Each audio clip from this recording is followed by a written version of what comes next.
Everybody.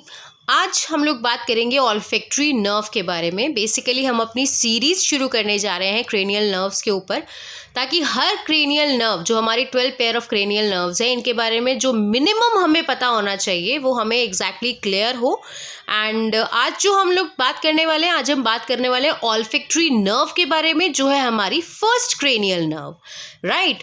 सो olfactory nerve के बारे में हम लोग अपना कॉन्सेप्ट शुरू करते हैं। मेरे पास यहाँ पर बहुत सारे अलग अलग डायग्राम्स हैं जो एक्चुअली मैं आपको एक्सप्लेन करने वाली हूँ, ताकि हमारा थोड़ा टाइम भी सेव हो और हमारा कॉन्सेप्ट डायग्रामेटिकली थोड़ा स्ट्रॉन्ग बने।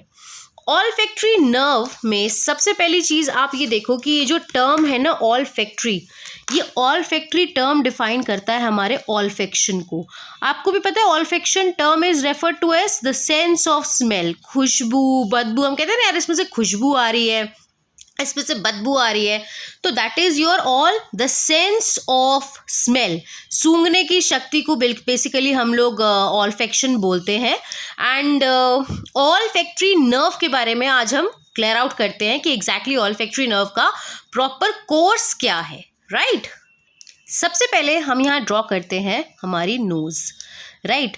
नोज में जो हमारा सिर्फ इतना सेगमेंट होता है ना, यू कैन से only this much of segment, चाहे वो लेटरल वॉल ऑफ नोज हो, चाहे वो हमारे नेजल सेप्टम का एरिया हो, सिर्फ इतना एरिया हमारा स्पेशलाइज्ड होता है किसी लिए ऑल्फैक्टरी एपिथेलियम के लिए, right. It is responsible for olfaction. खुशबू के लिए हमारे पास सिर्फ इतना ही एरिया है। यहाँ पर हमारे पास में क्या क्या है वो हम डिटेल में पढ़ेंगे, ठीक है, वो हम डिटेल में पढ़ेंगे कि बेसिकली, क्योंकि यार ये एक तरीके से क्या है, यहाँ पर हमारे पास में रिसेप्टर सेल्स होने चाहिए, लेकिन वो रिसेप्टर सेल्स कैसे रिस्पॉन्ड कर रहे हैं वो सारा कॉन्सेप्ट हम आज समझेंगे। सो एग्जैक्टली क्या होता है, सबसे सिंपल जो चीज़ है वो होती है दैट जो ऑल्फैक्टरी एरिया हमने आपको दिखाया, उस ऑल्फैक्टरी एरिया में बेसिकली आपके पास में क्या होते हैं, आपके पास में होते हैं ऑल्फैक्टरी रिसेप्टर न्यूरॉन्स, ठीक है। ये ऑल्फैक्टरी रिसेप्टर न्यूरॉन्स बेसिकली क्या करते हैं, देखो ये जो आपका ऑल्फैक्टरी रिसेप्टर न्यूरॉन है, ये आपका ऑल्फैक्टरी रिसेप्टर न्यूरॉन है। आई मीन लाइक मैं अभी इनकी सेल बॉडी ड्रॉ कर रही हूँ, ठीक है। ये हमारे ऑल्फैक्टरी रिसेप्टर न्यूरॉन्स है। बेसिकली क्या होता है, इनकी एक पेरिफेरल प्रोसेस है, एक इनकी सेंट्रल प्रोसेस है। इनकी पेरिफेरल प्रोसेस जो होती है, ठीक है, ये जो इनकी पेरिफेरल प्रोसेस है, इन्हें हम लोग बोलते हैं डेंड्राइट्स। जो इनकी पेरिफेरल प्रोसेस जाएगी ना, डेंड्राइट्स, राइट। और एक्चुअली ये कहाँ जाती है, ये पेरिफेरल प्रोसेसेस, ये आपकी जो पेरिफेरल प्रोसेसेस हैं ये एक्चुअली जाती हैं, आपको पता है आपकी नेजल कैविटी में म्यूकोसा होता है, राइट। जो आपकी नेजल कैविटी में म्यूकस सिक्रीशंस होती हैं, जो म्यूकोसा होता है, बेसिकली ये वहाँ जाके अटैच होती हैं। अभी मैं आपको बताऊंगी कि ये यहाँ पर बेसिकली क्यों अटैच होती है, लेकिन पहले हम अपने डायग्राम को थोड़ा सा थरो बना लें। सो बेसिकली हमने क्या ड्रॉ करा है, ये न्यूरोनल सेल बॉडी है और ये है उसकी डेंड्रिटिक प्रोसेस, या आप इसे पेरिफेरल प्रोसेस भी बोल सकते हो। ये एक्चुअली ना सीलिया होते हैं, छोटे छोटे साइटोप्लाज्मिक एक्सटेंशंस टाइप। एंड ये है आपकी म्यूकस लेयर, ठीक है, ये है आपकी म्यूकस लेयर।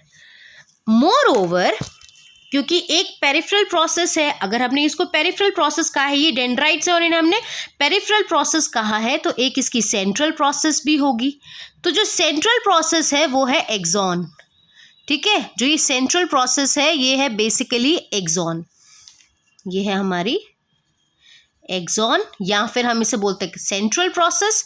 ये है हमारा cell body, okay, neuronal cell body. ये एक्चुअली हमारा क्या है, ये हमारे रिसेप्टर न्यूरॉन्स हैं। रिसेप्टर न्यूरॉन्स कहाँ अटैच्ड हैं, अटैच्ड है म्यूकस पर। और ये है हमारी पेरिफेरल प्रोसेसेस, या इन्हें हम लोग बोलते हैं डेंड्राइट्स। नाउ एग्जैक्टली क्या होता है, लेट मी टेल यू। जब कोई खुशबूदार चीज़ होती है ना, तो जो मॉलिक्यूल्स हमारी नाक के अंदर आते हैं ना खुशबू वाले, वो मॉलिक्यूल्स बेसिकली उन्हें हम लोग बोलते हैं ऑडोरेंट्स, ठीक है। वो जो खुशबू वाले मॉलिक्यूल्स या वो जो बदबू वाले मॉलिक्यूल्स होते हैं ना, वो बेसिकली मॉलिक्यूल्स आते हैं और वो हमारे इस म्यूकस में क्या होते हैं, इस म्यूकस में ब्लेंड हो जाते हैं, ठीक है। इस म्यूकस में ब्लेंड हो जाते हैं। और क्यों ज़रूरी है उनका यहाँ ब्लेंड होना? क्योंकि ये जो हमने डेंड्रिटिक प्रोसेसेस बनाई है ना, ये जो हमने साइटोप्लाज्मिक एक्सटेंशंस बनाई हैं कि ये डेंड्राइट्स हैं और ये साइटोप्लाज्मिक एक्सटेंशंस हैं, तो बेसिकली ये एक्चुअली रिसेप्टर का काम करती हैं। ये जो ऑडोरेंट्स होते हैं ना, ये जो मॉलिक्यूल्स हैं, ये मॉलिक्यूल्स क्या है? खुशबू या बदबू वाले मॉलिक्यूल्स हैं। ये बेसिकली इन रिसेप्टर्स के ऊपर जाकर अटैच होते हैं। ठीक है, ये इन रिसेप्टर्स के ऊपर जाकर अटैच होते हैं और एग्जैक्टली यहाँ से आपका शुरू होता है, एग्जैक्टली एक्शन पोटेंशियल जनरेट होता है। कैसे होता है वो भी हम डिस्कस करेंगे। यहाँ से बेसिकली सिग्नल प्रोड्यूस होता है जब ये रिसेप्टर मॉलिक्यूल्स अपने जब ये ऑर्डर मॉलिक्यूल्स रिसेप्टर्स के ऊपर अटैच होते हैं, तो इस तरह से मैसेज ट्रांसफ़र होना शुरू हो जाता है। राइट, इस तरह से। तो बेसिकली क्या है, आपको यहाँ पर क्या याद रखना है कि हमारी जो नेज़ल कैविटी है, नेज़ल कैविटी के अंदर आपको क्या क्या नज़र आएगा? आपको नज़र आएगा एग्जैक्टली क्या, देखिए जो आपका म्यूकस है बेसिकली उसमें आपके जो ऑडोरेंट्स है, जो बदबू या खुशबू वाले मॉलिक्यूल्स हैं वो मिक्सअप होते हैं और जो हमारा, इन्हें हम लोग बोलते हैं ऑल्फैक्टरी रिसेप्टर न्यूरॉन्स। ये जो हमने ड्रॉ करा है ना स्ट्रक्चर, ये जो भी हमने स्ट्रक्चर ड्रॉ करा है, इसे हम लोग बोलते हैं यहाँ से यहाँ तक बेसिकली इस न्यूरोनल यूनिट को हम बोलते हैं ऑल्फैक्टरी रिसेप्टर न्यूरॉन्स, क्योंकि रिसेप्टर का काम कर रहे हैं। ऑल्फैक्टरी रिसेप्टर न्यूरॉन्स, ठीक है, ऑल्फैक्टरी रिसेप्टर न्यूरॉन्स।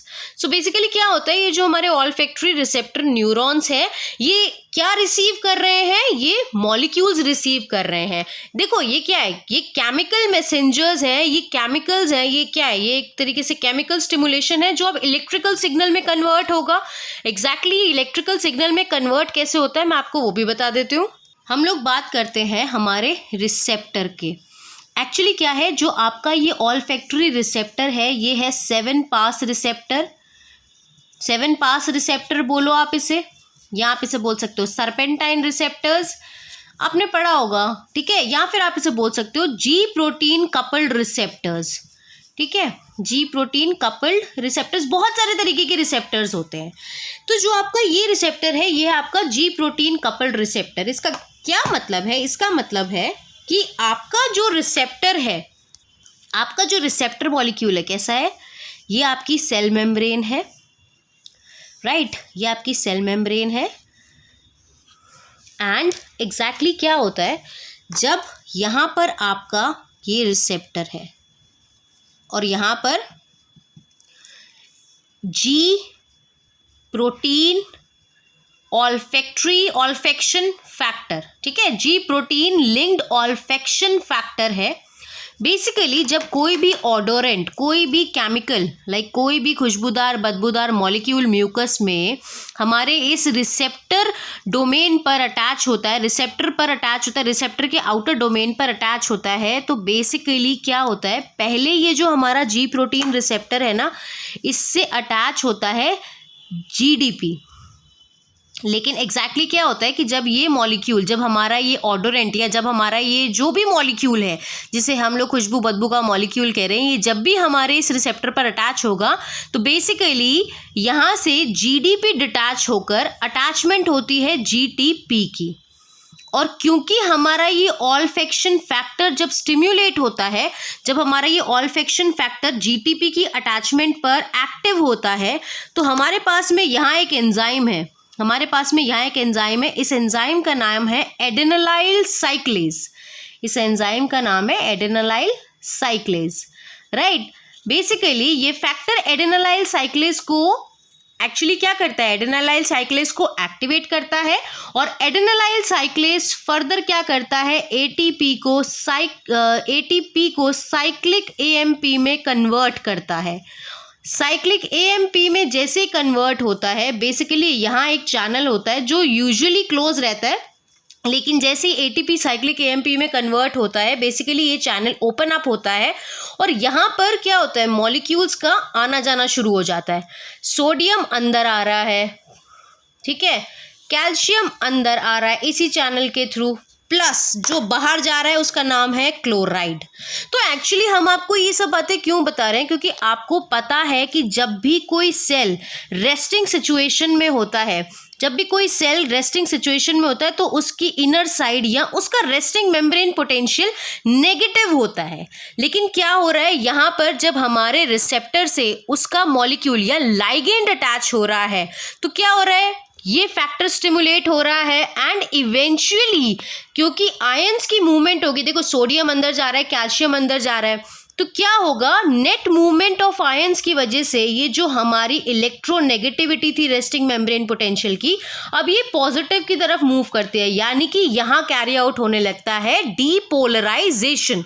और आपको भी पता है that all these will lead to, ये क्या करेगा, ये जो हमारा सोडियम का इन्फ्लक्स होगा, जो हमारा सोडियम आयन अंदर मूव करेगा, जो कैल्शियम आयन अंदर मूव करेगा, जो क्लोराइड आयन बाहर मूव करेगा, ये बेसिकली क्या कर रहे हैं, ये हमारे रेस्टिंग मेम्ब्रेन पोटेंशियल को थ्रेशोल्ड पोटेंशियल और इवेंचुअली फिर एक्शन पोटेंशियल तक लेके जा रहे हैं। तो बेसिकली हम लोग क्या देख रहे हैं, हम लोग देख रहे हैं कि जो हमारे ये रिसेप्टर न्यूरॉन्स थे, ठीक है ना, ये जो हमारे ऑल्फैक्टरी रिसेप्टर न्यूरॉन्स थे, इनकी जो हमने डेंड्रिटिक प्रोसेसेस बनाई हैं, ये हमने जो इनकी डेंड्रिटिक प्रोसेसेस बनाई हैं, ये डेंड्रिटिक प्रोसेसेस हमारी म्यूकस लेयर में है। ये हमने म्यूकस लेयर दिखाई थी कि म्यूकस लेयर में जो हमारी ये डेंड्रिटिक प्रोसेसेस है, जब बेसिकली इन रिसेप्टर्स से ऑडोरेंट्स या फिर क्योंकि रिसेप्टर है तो जब वो रिक्वायर्ड लाइगेंड अटैच होते हैं तो किस तरह से इलेक्ट्रिकल सिग्नल या एक्शन पोटेंशियल जनरेट होता है जो एक्चुअली ट्रेवल करेगा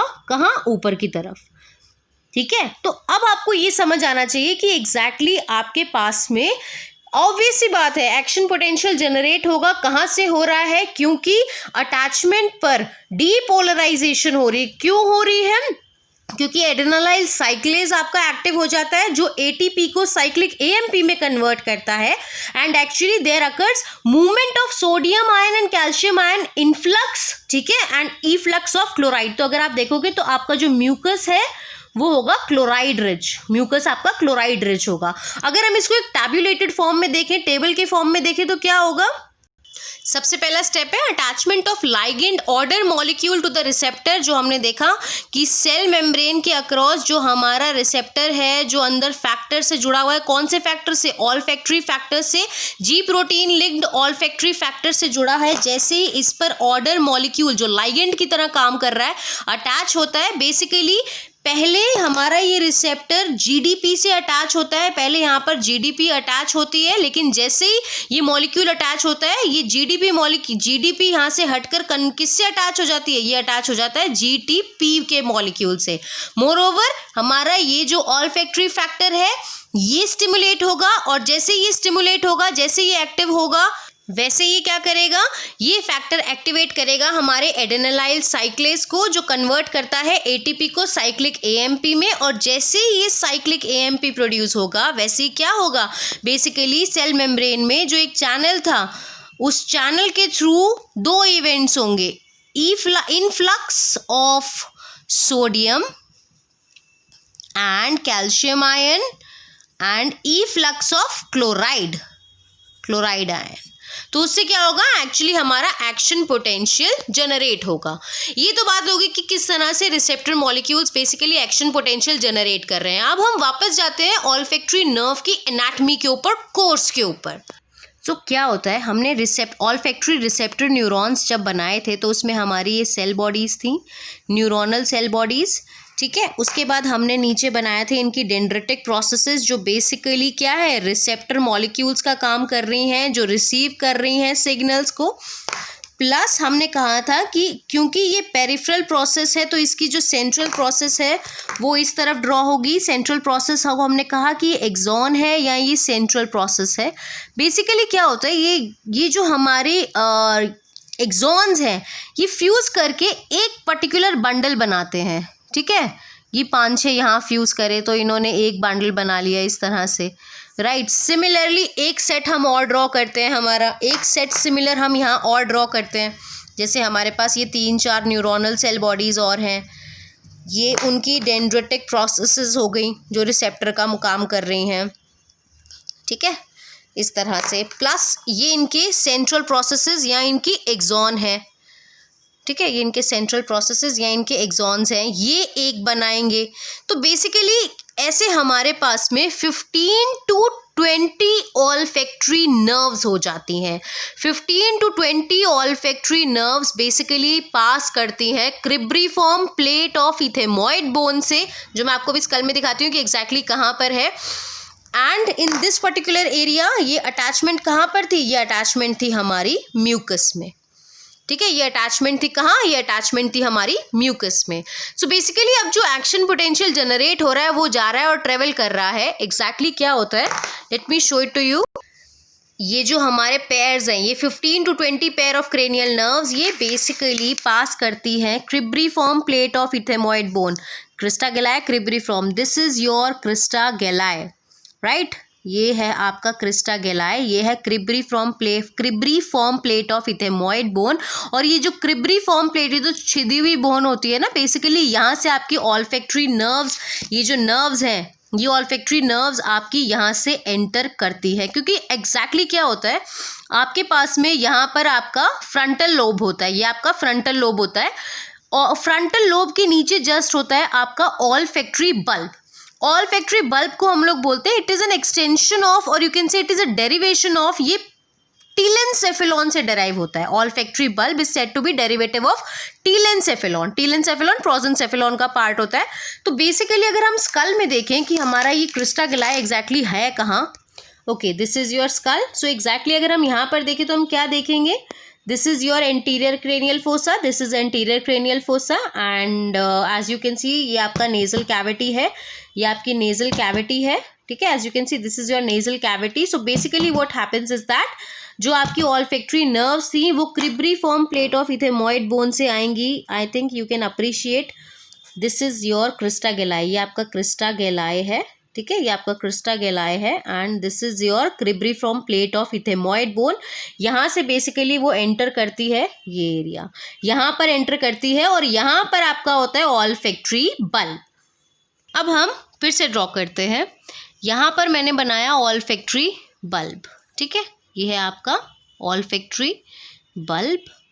अब आपका क्या होता है, जैसे ये मेरा न्यूरोनल ऑल्फैक्टरी रिसेप्टर न्यूरॉन्स थे, इन्होंने अपनी जो सेंट्रल प्रोसेस थी, राइट, वो भेजेंगे। हमने आपको बताया कि यहाँ पर आपकी क्रिब्रीफॉर्म प्लेट ऑफ इथेमॉइड बोन थी, और हमने क्या बताया था, हमने बताया था कि 2-3 एक पेयर बना के इस तरह ऊपर मूव करते हैं, और ये इस तरह से ऊपर मूव करते हैं।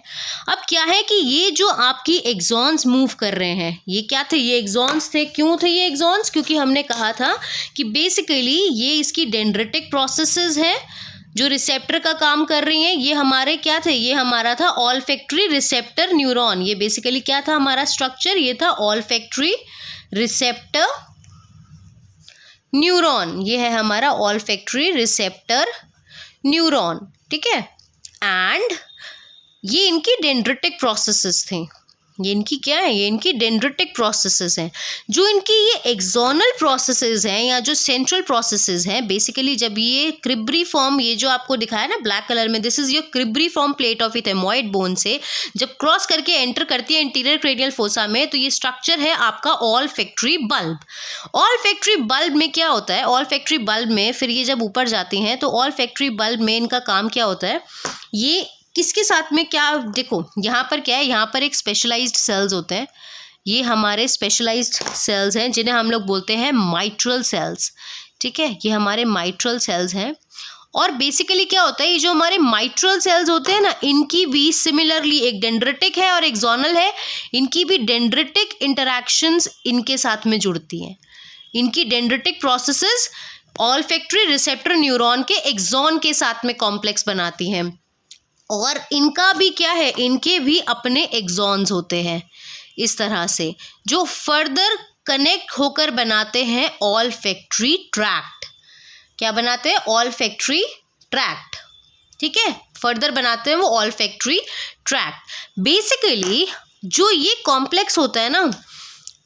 कि ऑल्फैक्टरी बल्ब में बेसिकली जो ये आपके माइट्रल सेल्स हैं, ये माइट्रल सेल्स का ऑल्फैक्टरी बल्ब में इनका डेंड्रिटिक प्रोसेसेस, इनकी पेरिफेरल प्रोसेस और ऑल्फैक्टरी रिसेप्टर न्यूरॉन की एक्सोनल या सेंट्रल प्रोसेस का ये जो कॉम्प्लेक्स होता है ना, इसे हम लोग बोलते हैं ग्लोमेरुलस। इसे हम लोग क्या बोलते हैं? इसे हम बोलते हैं ग्लोमेरुलस। ठीक है, अभी मैं आपको डायग्राम में शो करती हूँ कि एग्जैक्टली ये क्या है। उसके बाद में क्या होता है, इसकी एक्सोनल प्रोसेसेस बेसिकली बनाती हैं ऑल्फैक्टरी ट्रैक्ट, जो फर्दर डिवाइड करता है किसमें? ऑल्फैक्टरी स्ट्राया में। Now let us look at the diagram. So I think ये हमारे लिए एक परफेक्ट डायग्राम है। एज यू कैन सी, ये है हमारे ऑल्फैक्टरी रिसेप्टर सेल्स। ठीक है, ऑल्फैक्टरी रिसेप्टर सेल्स में बेसिकली आप ये देख रहे हो, इन्होंने लिखा हुआ है सीलिया, और हम लोगों ने इनको क्या बोला था कि ये है उनकी डेंड्रिटिक प्रोसेसेस। ठीक है, ये है उनकी डेंड्रिटिक प्रोसेसेस और ये एक्चुअली सीलिया टाइप होती है। एंड आपको पता है कि सीलिया, विलाई, ये सारे स्ट्रक्चर्स जो होते हैं इन्हें हम लोग साइटोप्लाज्मिक एक्सटेंशंस बोलते हैं, क्योंकि ये पर्टिकुलरली फंक्शन करते हैं किसी भी चीज़ में सरफेस एरिया को इंक्रीज करने का। तो यहाँ पर भी उसका यही काम है। यहाँ पर क्या है, इनके जो ये पेरिफेरल प्रोसेसेस हैं या ये जो सीलिया है, आप ये देख रहे हो, ये एग्जैक्टली क्या है? ये सारा आपका म्यूकोसा है। ये क्या है? ये म्यूकोसल लेयर है। और यहाँ पर आपको क्या देखने को मिलेगा? Order molecules. ठीक है, ये है आपके ऑर्डर मॉलिक्यूल्स और ये है आपके रिसेप्टर न्यूरॉन्स। ठीक है, ये है आपके रिसेप्टर न्यूरॉन्स प्लस ये जो बोमन्स ग्लैंड है, बेसिकली आपको जितने भी यहाँ पर ये नजर आएंगे, ये आपके बेसल सेल्स हैं and you have these Bowman's gland. ये बेसिकली देखो, जो आपके नोज के अंदर म्यूकस सिक्रीशंस होते हैं, उस म्यूकस का काम क्या होता है? To moisturise, to humidify the air. Air को ह्यूमिडिफाई करने का काम होता है, लेकिन उसके अलावा उसका काम होता है कि प्रॉपर म्यूकस रखे। अगर आप देखो यहाँ पर म्यूकस सिक्रीशंस नहीं होंगी तो बेसिकली हमारे ऑर्डर मॉलिक्यूल्स ब्लेंड नहीं होंगे और फिर क्या होगा? हमारा ये मैकेनिज्म यहाँ पर फ्लॉप हो जाएगा। तो बेसिकली ये हेल्प करते हैं, actually they act as a supporting tissues, ये सपोर्टिंग टिश्यू का काम करते हैं। तो एग्जैक्टली हम लोग फिलहाल, हमारा फोकस है ऑल्फैक्टरी रिसेप्टर सेल के ऊपर कि ऑल्फैक्टरी रिसेप्टर सेल की जो सेंट्रल प्रोसेस है या जो इसकी एक्सोनल पार्ट है, देखो इसने और इसने फ्यूज करके एक ऑल्फैक्टरी नर्व बना ली, इसने और इसने फ्यूज करके ऑल्फैक्टरी नर्व और बना ली। तो बेसिकली ये सारे रिसेप्टर्स हमारे पास बहुत सारे होते हैं, लेकिन हमारे पास अगर ऑल्फैक्टरी नर्व की बात करी जाए तो they are only 15 to 20 in number, right. उसके बाद में let us see the another diagram. एक और डायग्राम है हमारे पास में। ठीक है, अब आप जैसे ये देख रहे हो, this is exactly the olfactory bulb and olfactory tract जो पीछे जाएगा ऑल्फैक्टरी स्ट्राया में। ये देखो, आप इसमें देखो ध्यान से तो आपको ये चीज़ काफ़ी अच्छे से क्लियर होगी। ये आपकी म्यूकस लेयर है। ठीक है, ये आपका म्यूकस लेयर है। म्यूकस लेयर में आप क्या क्या देख सकते हो? म्यूकस लेयर में है आपके पास odour molecules plus mucus layer में है आपका ऑल्फैक्टरी हेयर, या फिर क्या है, ये ऑल्फैक्टरी हेयर को हम लोग क्या बोलते हैं? सीलिया, जो अभी तक हम लोग सीलिया बोलते आ रहे हैं। ये है हमारा डेंड्राइट या पेरिफेरल प्रोसेस, और ये है हमारी सेल बॉडी, जो हमने कहा था ऑल्फैक्टरी रिसेप्टर की जो सेल बॉडी होती है वो है ये, प्लस हमारे पास ये है एक्सॉन्स जो एक्चुअली फ्यूज होके बनाते हैं ये ऑल्फैक्टरी नर्व। और ये जो आप स्ट्रक्चर देख रहे हो ना, ये वाला स्ट्रक्चर है आपका, ये बोन है आपकी cribriform plate of ethmoid bone. ये है आपकी cribriform plate of ethmoid bone, क्योंकि यहाँ पर आप देखोगे ध्यान से तो आपको यही नजर आएगा कि olfactory nerves basically cribriform plate of ethmoid bone के बीच में जो ये स्पेस है यहाँ से मूव करती है ऑल्फैक्टरी बल्ब में। ये है आपका olfactory bulb, right. So let us look to the olfactory bulb. देखो, ये हम बात कर रहे थे, यहाँ पर आप फिर से अगर ध्यान से फोकस करोगे तो ये आपके ऑल्फैक्टरी सेल्स हैं, ये ऑल्फैक्टरी रिसेप्टर सेल्स हैं। यहाँ पर आपने देखा कि ये ऑल्फैक्टरी सेल की डेंड्रिटिक प्रोसेसेस थी या ये ऑल्फैक्टरी सेल्स की सीलिया थे जो एक्चुअली रिसेप्टर का काम कर रहे थे। इसके बाद में आपने देखा कि सिग्नल यहाँ से ट्रेवल होता हुआ ये हमारे ऑल्फैक्टरी नर्व्स हैं जो cribriform plate of ethmoid bone से पास करके ऑल्फैक्टरी बल्ब में एंटर करते हैं। ये है हमारे माइट्रल सेल्स। ये जो हमारे माइट्रल सेल्स हैं ये हमारे ऑल्फैक्टरी बल्ब में होते हैं और इनकी जो डेंड्रिटिक प्रोसेसेस होती हैं, ये हमारी रिसेप्टर न्यूरॉन के एक्सॉन्स के साथ या फिर ऑल्फैक्टरी नर्व के साथ में जो कॉम्प्लेक्स बनाती हैं, ये जो आप कॉम्प्लेक्स देख रहे हो ना कि माइट्रल सेल्स की डेंड्रिटिक प्रोसेस और ऑल्फैक्टरी नर्व बेसिकली बना रहे हैं ग्लोमेरुलस, इसको बोलते हैं हम ग्लोमेरुलस। और ये जो एक्सॉन्स हैं माइट्रल सेल्स के, ये बनाते हैं ऑल्फैक्टरी ट्रैक्ट। ये है olfactory tract. Late me show you another diagram. ये बहुत अच्छा डायग्राम है। As you can see, ये आपके olfactory receptor neurons हैं। Then you have this cribriform plate of ethmoid bone जो actually हमारा olfactory nerve को ऊपर लेके जाएगा।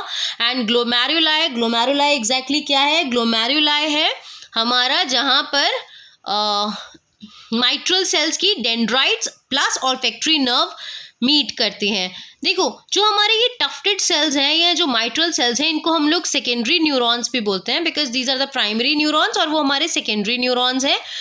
प्लस एग्जैक्टली क्या है, इन दोनों के बीच में डिफरेंस क्या होता है कि माइट्रल सेल में बेसिकली क्या है, जो आपका माइट्रल सेल है, सबसे जो कॉमन डिफरेंस है वो ये है कि जो आपका माइट्रल सेल होगा ना, माइट्रल सेल का जो डेंड्रिटिक प्रोसेस है वो ऑल्फैक्टरी एक ही टाइप की ऑल्फैक्टरी नर्व से जुड़ा होगा, मतलब एक ही ऑल्फैक्टरी नर्व से जुड़ा होगा। लेकिन जो हमारे टफ्टेड सेल्स होते हैं ना, उनकी एक्सटेंशंस ज़्यादा होती हैं और वो अलग अलग एक्सॉन्स से कनेक्ट करते हैं। सो दोनों का काम वही होता है, लेकिन एग्जैक्टली क्या है, डिफरेंस कहाँ पर आता है? डिफरेंस आता है सिर्फ कितनी ऑल्फैक्टरी नर्व से वो कनेक्टेड है। अब हम एक बारी अपने कंटेंट को बुक से वेरीफाई कर लेते हैं कि जो हमने डिस्कस किया क्या ऐसा कुछ लिखा भी था बुक में। So olfactory nerve, it is a nerve for the sensation of smell. Smell के लिए हमारे पास में ऑल्फैक्टरी नर्व है। फंक्शनल कंपोनेंट है इसका स्पेशल सोमैटिक आफ्रेंट। आफ्रेंट आपको पता है कि हम क्यों यूज़ करते हैं, सेंसरी फाइबर्स के लिए हम लोग आफ्रेंट फाइबर्स टर्म यूज़ करते हैं। और स्पेशल इसीलिए बोला गया है इसको क्योंकि यार sense of smell is a special sense. ठीक है, जैसे आप आपके पास में यू हैव स्पेशलाइज्ड एपिथेलियम, आप हर जगह से स्मेल नहीं कर सकते हो, you need nose, you need olfactory epithelium. तो basically it's a special sense, इसीलिए हम इसको बोलते हैं special somatic afferent for the sense of smell. Origin की अगर हम बात करें, the fibres arise from the central process of the bipolar neurons in the olfactory epithelium present in the upper part of nasal cavity over superior nasal concha and upper part of the nasal septum, as we have told you prior or as well। ये जो line है ये क्या बोल रही है, ये line बोल रही है कि बेसिकली ऑल्फैक्टरी एपिथेलियम यहाँ है, प्लस उसने क्या बोला, उसने बोला the fibres arise from the central process of the bipolar neurons. Bipolar neurons की सेंट्रल प्रोसेस से अराइज होते हैं जो ऑल्फैक्टरी एपिथेलियम में होता है, राइट। ये जो आपके ऑल्फैक्टरी रिसेप्टर न्यूरॉन्स हैं ये आपके बायपोलर न्यूरॉन्स हैं और इनकी ये जो प्रोसेसेस थी, जैसे कि हमने पहले भी बताया था कि इनकी सेंट्रल प्रोसेस है प्लस इनकी एक पेरिफेरल प्रोसेस है। ये इनकी पेरिफेरल प्रोसेस है और ये इनकी सेंट्रल प्रोसेस है। तो अगर हम लोग ऑल्फैक्टरी नर्व के बारे में बात कर रहे हैं तो उसने यही बोला है कि ऑल्फैक्टरी एपिथेलियम में जो बायपोलर न्यूरॉन्स होते हैं ना, उन बायपोलर न्यूरॉन्स की सेंट्रल प्रोसेसेस से बेसिकली हमारे फाइबर्स निकलते हैं ऑल्फैक्टरी नर्व के। एंड और ऑल्फैक्टरी एपिथेलियम आपका कहाँ है, which is a superior part, upper part of nasal cavity, present in the upper part of the nasal cavity over the superior nasal concha and the upper part of nasal septum. आपको भी पता है जैसे कि हमने बताया कि हमारी नेजल कैविटी के बेसिकली इतने सेगमेंट में होता है हमारा ऑल्फैक्टरी एपिथेलियम, राइट। कोर्स में अगर हम बात करें, the fibre run upward and unite to form about 20 small nerve bundles और filaments which are collectively known as olfactory nerve and each nerve bundle is enclosed by 3 meninges. As we have told you कि basically ये जो nerve fibres हैं ये ऊपर move करती हैं, cribriform plate of ethmoid bone से एंटीरियर क्रेनियल फोसा में एंटर करती हैं, प्लस इन बंडल्स को, ये सेंट्रल प्रोसेसेस के जो बंडल है इन्हें हम लोग ऑल्फैक्टरी नर्व बोलते हैं, राइट। आफ्टर दिस उसने बोला है the olfactory nerve pierces the cribriform plate of ethmoid bone to enter the cranial cavity and and in an olfactory bulb of the frontal lobe of brain lying immediately above the cribriform plate. Basically ये है आपका olfactory bulb. अगर आप ध्यान से देखोगे तो ये है आपका olfactory bulb. Let me focus, ये है आपका ऑल्फैक्टरी बल्ब। ठीक है, ये क्या है आपका, ये है आपका ऑल्फैक्टरी बल्ब, ये जो ब्लू लाइन है। और ये जो ऑल्फैक्टरी बल्ब है ये बेसिकली हमारी, आप ये देखोगे ये जो नर्व्स हैं, ये देखो ये आपका बायपोलर न्यूरॉन बहुत लाइटली है, ये एक्चुअली आपकी cribriform plate of ethmoid bone को क्रॉस करते हुए ऑल्फैक्टरी बल्ब में एंटर करता है। और ऑल्फैक्टरी बल्ब में बेसिकली आपके पास होते हैं माइट्रल सेल्स। माइट्रल सेल्स की पेरिफेरल प्रोसेस या डेंड्रिटिक प्रोसेसेस के साथ में ये कॉम्प्लेक्स बनाता है और इससे हम लोग, इस स्ट्रक्चर को बेसिकली हम लोग बोलते हैं ग्लोमेरुलाई, राइट, ग्लोमेरुलाई बोलते हैं। प्लस जो इसकी एक्सोनल एंडिंग्स होती हैं, जो हमारे माइट्रल सेल्स की या टफ्टेड सेल्स जो भी हमारे पास में है, उनकी जो एक्सॉन्स हैं बेसिकली वो फ्यूज करके बनाते हैं ऑल्फैक्टरी ट्रैक्ट। और ऑल्फैक्टरी ट्रैक्ट फर्दर डिवाइड करता है दो में, जिसे हम लोग बोलते हैं olfactory striae, medial olfactory striae and lateral olfactory striae. So exactly क्या है, ऑल्फैक्टरी नर्व्स एंटर करती है ऑल्फैक्टरी बल्ब में। ऑल्फैक्टरी बल्ब में बेसिकली हमने देखा कि किस तरह से माइट्रल जो सेल्स होते हैं उनके एक्सॉन्स बनाते हैं ऑल्फैक्टरी ट्रैक्ट फर्दर बनाते हैं ऑल्फैक्टरी स्ट्राया। दो ऑल्फैक्टरी स्ट्राया होते हैं, medial olfactory striae and lateral olfactory striae. जो हमारा लेटरल ऑल्फैक्टरी स्ट्राया है ये बेसिकली कहाँ जाके अटैच होता है, ये बेसिकली एक्सटेंड करता है आपके inferomedial region of temporal bone में एंड टेम्पोरल लोब में, sorry, and that is actually having your piriform cortex. Actually और भी एरियाज में जाते हैं but basically piriform cortex is relevant with the olfaction, इसलिए ये वहाँ पर पिरिफॉर्म कॉर्टेक्स पर ऑल्फैक्टरी स्ट्राया आपके कैरी आउट करेंगे इंफॉर्मेशन और you can say the stimulus. So basically ये एक हमारा है that olfactory nerve to olfactory bulb to olfactory tract to olfactory striae and eventually to your piriform cortex, right. यही चीज़ हमने बुक में भी देखी।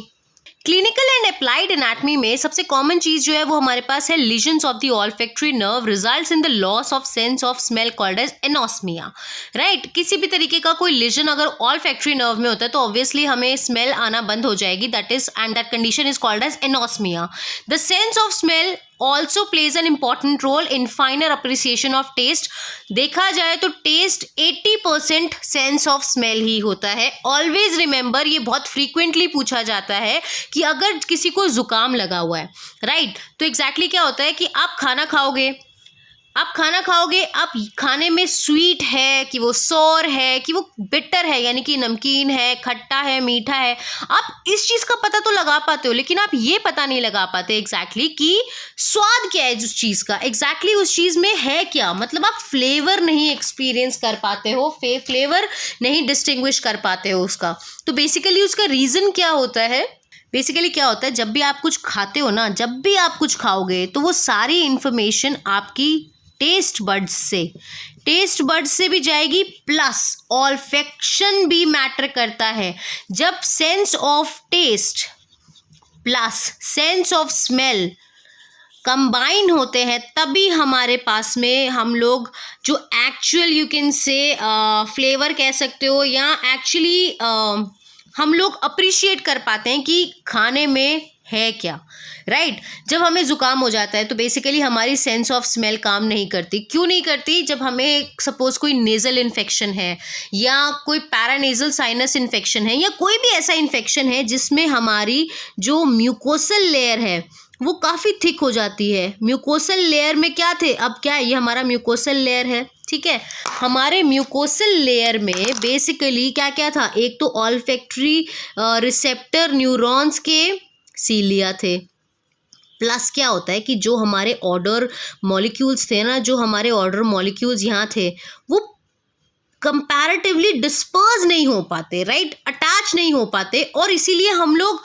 प्रॉपरली स्मेल को अप्रिशिएट नहीं कर पाते। और जब हम स्मेल को अप्रिशिएट नहीं कर पाते ना तो हमें टेस्ट का भी पता नहीं लगता, क्योंकि एग्जैक्टली हम लोग ऐसा लगेगा कि हम खा रहे हैं, हमें समझ आ रहा है कि हम क्या खा रहे हैं, लेकिन हम लोग फ्लेवर नहीं बता पाएंगे फूड का कि फ्लेवर क्या है। So it is asked very frequently कि जब आपको कोल्ड होता है तो बेसिकली टेस्ट बड्स रिस्पॉन्सिबल होते हैं जो आपको टेस्ट नहीं आता। क्या आपके टेस्ट बड्स खराब हो जाते हैं? Answer is no.